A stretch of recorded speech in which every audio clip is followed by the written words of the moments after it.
Don't say that. Whoa, whoa, whoa, wait there. These are the worst things you could possibly say to your seller as a real estate wholesaler. I'm glad you're watching this video. Hopefully I stopped you before you said something that's absolutely going to kill your deal for real estate wholesaling. So in this video, I'm going to give you a complete breakdown on the worst things you can tell your sellers. I'm going to tell you exactly what you could say instead to actually help save your deal and actually get a good deal, build the right rapport, and get these contracts signed so we can sell that to a cash buyer, assign it, make a profit, get our nice sexy checks, and repeat. But before we get into everything, again, you already know you need to smash that like button and subscribe to get more videos from me. All right, guys, I'm sorry to scare you in the beginning there, but it is true. Some of you wholesalers out there, especially some of my subscribers actually watching this, are saying the wrong things to their sellers. These are going to be the absolute worst things you can say to your sellers. I'm going to show you exactly what you have to say to your sellers to get the right deal. I've been in this business for about 4 years now, and I know wrong from right. Rick's been in this business for over 15 years. We know exactly what you need to say to your sellers to get the deal. You do thousands of deals. You start figuring out pretty much, you can put certain sellers into little cubby holes where you know exactly what you got to say to get the deal and what you can't say for you not to get the deal. So overall, when we're talking about having conversations with sellers and really getting the deals, especially if you're in person on an appointment or you're over the phone doing a virtual wholesaling deal, you need to push the conversation into answering and qualifying your sellers. Now, if anyone knows Rick or me, in the past 15 years, Rick has said the same exact things. Ron LeGrand used to talk about this stuff. All the books behind me, when you're reading them about wholesaling in 2000, 2004, all these old books that I used to read, real estate wholesaling, and every real estate coach says the same exact thing. There's truly only 4 things that boils down to when you're having conversations with sellers that you need to get on the phone or in person. And that is, again, you need to understand someone's motivation. You need to understand their time frame for selling when they're actually looking to sell their property, condition, the actual condition of the property, and lastly, the price that they're looking to sell the house for. I don't care whatever coach, they all say the same thing. This information's been out for decades and decades. No one invented this. This is something, I think some real estate wholesalers did back in the 80s. So this information is all out there. So there's no secret to buying any courses. This is all free stuff, but overall, your conversation has to be in that general direction. You guys talking about the weather or the stock market in Topeka, Kansas it's good for building rapport, but to have a 4-hour conversation about that, you're going to waste your time, which you can spend talking to sellers and actually getting more deals. This is the list of the worst things you can tell your sellers. So the worst thing you can do when dealing with a seller over the phone or in person isn't the words you say. It's actually the body language and the confidence that you present to your seller. Now, what do I mean by this? If I'm talking to a seller over the phone and I'm not confident or my body language is wrong, especially like if I'm in person with a seller and they ask me a question and I say, well, maybe, or like I just have something about me in my body language that I'm not confident, you can see it in your shoulders. It's just, if you watch a lot of Tony Robbins stuff, he really explains it a lot better than me. But really, if you don't have the confidence in your head that you're here to provide a solution and you don't have the absolute certainty that you can help the seller selling their property for all cash, which I know for a fact, if you've watched this channel, you know that you should and you absolutely can at any age, gender, ethnicity. You don't have to be a United States citizen to be doing this. There's literally no excuse for you to help someone who needs to sell the property for all cash. So not having the right confidence, not providing that confidence to your seller that you can help them with absolute certainty, you can destroy that deal. Now, the next part that really gets a seller, I would say, not the most confident in you, or maybe they won't sign the contract, is if you don't have the confidence. And another reason why people might think you don't have the confidence to actually help them out is if you're using filler words. Now, filler words is probably one of the hardest things I've worked on the past 4 years. My first year, it was riddled with filler words and I just couldn't get it done. But filler words are ums or uhs or things like that. So if I'm talking to a seller and I say, hey, John, I'm here to talk to you about selling your house at, it doesn't sound good at all. It's not as smooth as, Hey John, this is Zach. I'm talking to you about selling your property for cash. I saw you're actually looking to sell it for cash. Can you tell me a little about why you're looking to even sell the property? It just seems like I have confidence. I know what I'm doing.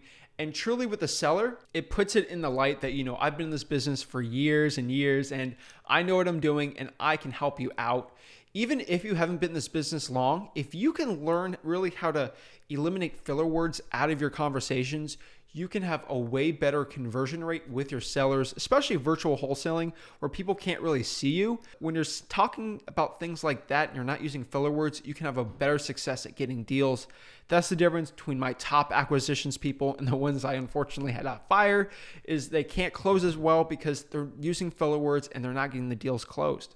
One of the absolute worst pet peeves I have with wholesalers is when you're talking to a seller and they ask, yeah, I have about 10 other wholesalers coming to the property, and honestly, I'm going to take the highest bidder. What are you going to do? And I hear wholesalers say, well, I can outbid everyone else and I'll get this property under contract for the highest price possible. That is literally one of the worst things you could tell your seller. Oh my goodness gracious. Do not be the highest bidder. The point of our business is to put a property under contract for the lowest discounted price possible. And yes, sellers are willing to take a discount, literally give you equity for the speed and convenience of buying their property for all cash. They don't have to deal with commissions, realtors fees, like a pawn shop, sort of even like a used car dealership. People are willing to sell it for a lower price just not to deal with any of the hassle or the minutia of just selling a property, because it's a mess out there. So if you just say you're going to bid the property up, don't even do it. You're not going to get the right deal. But overall, when you're dealing with a seller, don't be the highest bidder. The way that I usually go instead is I say, John, I'm not really going to bid properties up. If I wanted to bid properties, I would go to the foreclosure sale auctions. I'm just looking to buy a couple more properties for cash. If that's something you're willing to do, if you want to meet me, and if we can get an agreement together, if I meet you, or we can actually get it over the phone, really get an agreement going, I'm willing to do that. But if you want to bid people up, I recommend you just list the property. Now, if they truly want to list the property, then they're not a motivated seller. Then great. That's one less person we got to deal with, so we can deal with more motivated sellers. The next really bad thing you can say, especially as a wholesaler, is if you act like a saleswoman or a salesman, I don't even know how to explain it like 100% correctly. But if you're just come out the slick talker and you're really forcing things onto sellers and say, you need to sell it to me right now, and you're not building the rapport, you're not truly trying to help them out, you're treating this like a transaction, and you're acting like you're not dealing with a real human with real issues and emotions and problems. A lot of pushy salespeople like that, like a used car salesman, they don't sell well. They don't sell well in real estate wholesaling because they're not solving people's problems and they're not truly unraveling the true emotions of selling a home, especially with a seller. You need to understand their issues, their problems, and what they value the most when actually dealing with someone, and you will get the deal. Acting like you're not a friend, you're just here transactionally, you will get a lot less deals if you actually become someone's friend. You take the time, building rapport, and actually trying to help as many people as possible. Again, this goes back to the next thing. If you're not building rapport, if you're not using the Ford method, which is family, occupation, recreation, and dreams, you're losing out on a lot of deals. And if you're just not building rapport, you're not going to get the deal, because you're going to have to deal with someone like me in your local market who literally will sit down for an hour in front of someone or over the phone and talk about the Miami Dolphins or their favorite TV show or fishing, and really build a connection with that seller. Because if you don't do that, someone else might do it and they'll get the deal over you. Because when it comes down to me, I'll give someone a price of $80,000 and the average wholesaler will probably offer $100, and the thing might sell to a cash buyer for $120. Why would a seller go with me? First of all, the other wholesaler probably is not as confident as me. They haven't built a connection with them. They don't know their dog's name. They don't know the person's grandkid's name like I do, and really build a connection. Talk about sports teams, talking about knitting. I've talked about it all trying to get a deal with the seller, but they really trust me and they know me as a true friend, which I really want to help them out in their situation. They'll go with me 9 times out of 10 because I have the right rapport and they know with complete certainty I will help them out. And one of the last things ever is if you talk forever with your sellers, if you go on a 4-hour conversation, even a 2-hour conversation, not talking about those 4 things. Again, if you talk about motivation, price, condition, and time frame, it should be a 20 to 30 minute conversation. Let's say you add in some rapport. 40 minutes should be the tops of a conversation you have. Anything more, and you're honestly wasting time that you can spend doing something else. So overall, make sure your conversation is very calculated. You build rapport, you take time to do that. But again, if you're talking for hours about sports or something like that, again, make it not too crazy, but you want to build rapport, but you don't want to spend hours doing it because you'll be wasting time and you will honestly get less deals when you just waste your time with it. Sometimes I have to go on an appointment and I have to be with the seller for 2 hours to close the deal, and that happens. But over the phone, it's never like that. One of the worst things also you can say to your seller is you're not going to explain what's going to happen with the seller. One of the worst things you can tell your seller is not explaining the process of what you do and how easy you can make things. If I'll explain my process better than you, then you probably won't get the deal compared to me. So what you need to do is explain to your seller the process of everything. So for example, if I'm going to go to a wholesale, I want to make $40,000. I'm going to tell the seller, hey, John, we got a lot of good stuff done today. I understand really why you need to sell the property. And honestly, I know I can help you for a fact. If you're up for it, is it okay if we can meet at like Friday at like 2 o'clock? Oh, yeah, that works. I say that. Okay, great. So when I meet you there, I want to be completely transparent. I want to go there and I want to actually meet you there. And if everything works, what I'm going to do, we're going to get some paperwork together and then I'm going to buy the property. Is that something you're okay with if I go meet you at 2 o'clock Friday? Yeah, that's fine. So the essence of that is so they understand the process of what's going on, because if you just meet them at the house and they don't know what's going to happen, it's very stressful for them and it puts an undone pressure to them. So explaining what you're going to do, how you're going to do it, actually will help you get the deal. So you actually not saying something will actually make things worse. So make sure you tell the seller exactly what you're going to do, what your plans are. If you're doing virtual wholesaling, let them know that you have to go actually look at the property a little further, look at the property appraiser and look at the information.